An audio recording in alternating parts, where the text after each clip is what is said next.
Disney, Pixar, turning red.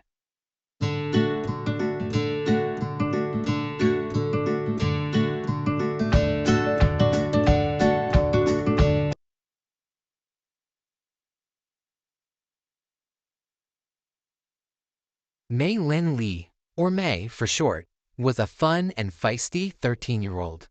She loved animals, making dumplings, and playing the flute.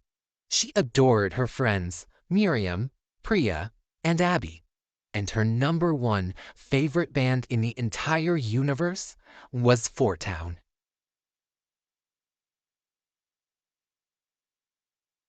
May also loved her home life, but she kept it very separate from her school life. She and her parents, Ming and Jin, took care of the Li family temple, where they honored their most revered ancestor, Sun Yi, guardian of the red panda.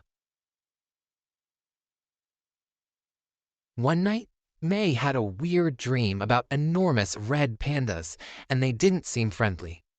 When she woke the next morning, she discovered something huge and very furry.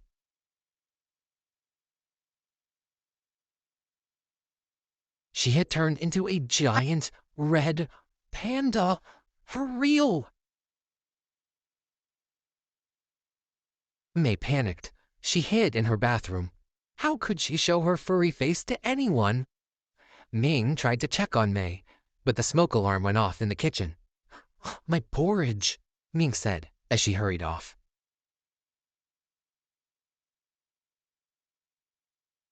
May dashed to her room, then took a deep breath to calm herself. Poof! Her panda ears disappeared. She took another calming breath. Poof! Her tail disappeared. Before long, she was back to her human self again. Except now, she had red hair. May went to school and hoped no one would notice anything different. But a boy named Tyler started teasing her in front of everyone. May got upset and, poof, her panda tail came out.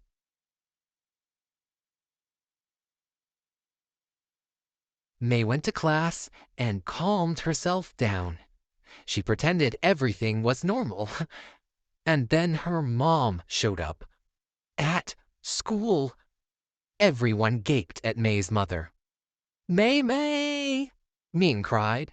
It's Mommy! May was embarrassed. Poof! She exploded into Panda May and barreled out of the classroom. When May got home, Ming revealed that their ancestor Sun Yi, along with all her female descendants, had the ability to turn into red pandas. Thankfully, there was a cure. During the next red moon, they could perform a ritual to seal May's panda spirit in a talisman like her mother's. Until then, May would have to keep her panda hidden.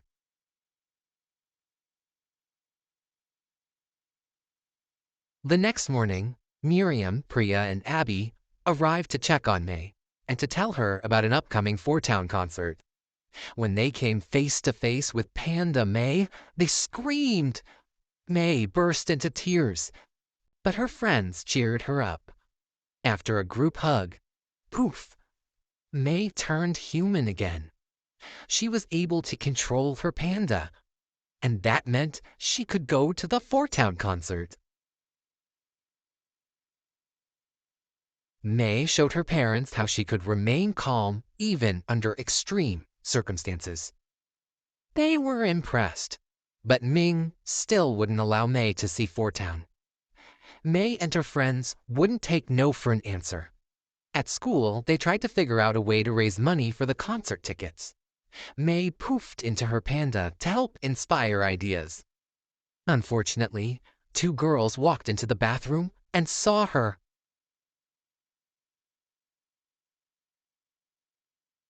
You are the cutest thing ever, exclaimed one of the girls. They loved the panda so much they even offered to pay for it. That gave May and her friends the idea of the century. Use the red panda to raise money for their concert tickets. Before long, May was the star of the school. Their plan was working. Even Tyler loved her. He asked May to entertain the kids at his birthday party.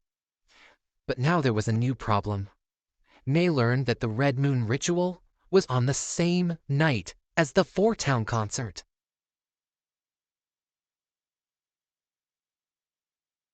May's grandmother and aunties arrived to help with the ritual. On the night of the Red Moon, the ceremony began and everyone chanted.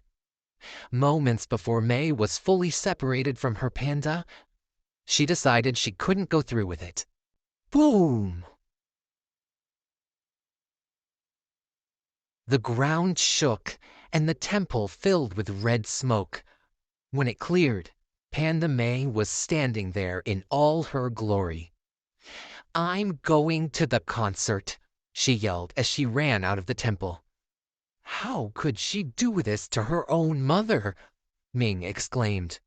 Her fury was so intense that it shattered her talisman.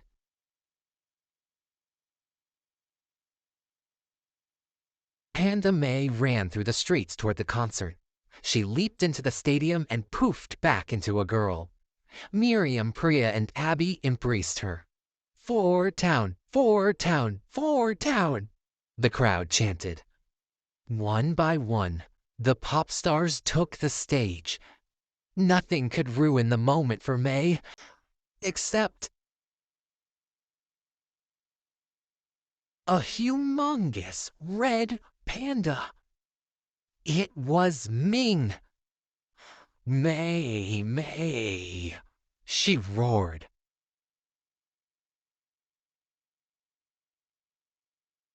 The stadium was in complete chaos, while gigantic Panda Ming with glowing red eyes towered over the crowd. As May's family arrived and began to prepare for another ritual, May and Ming fought like they never had before. "You are in big trouble, young lady," bellowed Ming. "I'm shutting this down right now." "Mom, no!" May shouted. "This isn't you," Ming shouted back. "This is me," May exclaimed. She was so mad, she launched herself at her mother and crashed into her.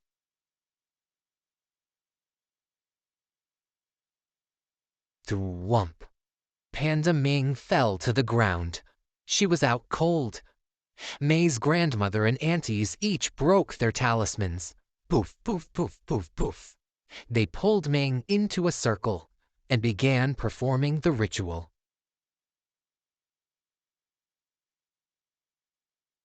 May and Ming ascended into the astral realm. Ming walked through a mirror, separating herself from her panda. She beckoned May to come with her. But May shook her head.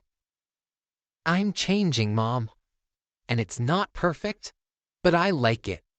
I'm finally figuring out who I am." Ming relented. She placed her hand against May's. "Don't hold back," she told her daughter. "The farther you go, the prouder I'll be."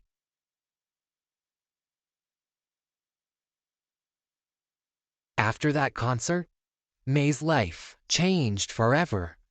For the better. For once, there was harmony in her life. She could hang out with her friends and spend time with her mom, and she didn't have to hide her true self from anyone. May was free to be whoever she wanted to be.